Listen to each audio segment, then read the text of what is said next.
Good morning and welcome to a new vlog. আজকে কত দিন বাদে নর্মাল লাইফে ফেরত এসেছি।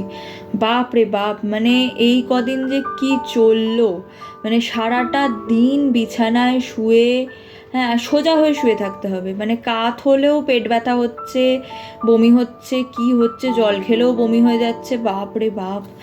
তো যাই হোক, অনেক দিন বাদে চিয়া সিড, মানে বেশ ভাল লাগছিল। সকালটা শুরু করলাম চিয়া সিড দিয়ে, মানে এটা ভেবেই ভাল লাগছে, মানে কতদিন বাদে যে আবার নর্মাল লাইফ লিড করতে পারছি। উফ, মানে এই ডাল আলু সিদ্ধ আর আলু সিদ্ধ ডাল ভাত এই খেতে খেতে মানে জীবনটা পুরো কয়লা হয়ে গেছিলো।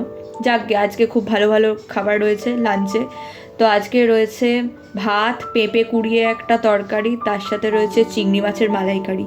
প্লিজ আমাকে জানিও যে এটা কার কার পছন্দের, মানে এটার জন্য তো আমি মরেও যেতে পারি। আর তার সাথে রয়েছে টক দই। এদিকে ইলিশ মাছ তো খাই না, কিন্তু ইলিশ মাছের তেলটা আমার খুব পছন্দের। তো সব কিছু খাওয়া দাওয়া করে তাড়াতাড়ি করে রেডি হয়ে বেরিয়ে পড়েছি, যাচ্ছি বন্ধুদের সাথে দেখা করতে। মানে এতদিন বিছানায় শুয়ে শুয়ে আর ডাক্তার, ট্রিটমেন্ট, ওষুধ এই করতে করতে আমি টায়ার্ড। তো বন্ধুদের সাথে অনেক দিন বাদে বেরিয়েছি, খুব আড্ডা মারবো, প্রচুর খাওয়া দাওয়া করবো। আর এই জায়গাটা কারা কারা চেনো আমাকে জানিও, কার কার পছন্দের সেটাও জানিও। আর সব থেকে ভাল লাগছে যে বাঁশ বাঁধা হয়ে গেছে, মানে পুজো এসে যাচ্ছে, এটা ভাবলেই মনটা আনন্দে নেচে উঠছে। এই যে এই জায়গাটা আমার এত পছন্দের, প্লিজ আমাকে জানিও যে ট্রাইব কার কার খুব ফেভারিট আমার মতন। প্রচুর খাওয়া দাওয়ার প্ল্যান রয়েছে।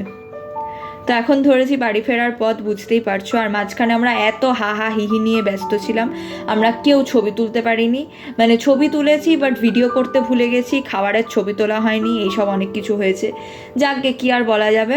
চলো, আজকের ভ্লগটা এই পর্যন্তই, দেখা হবে নতুন আরেকটা ভ্লগে। টিল দেন টাটা, সবাই খুব ভালো থেকো।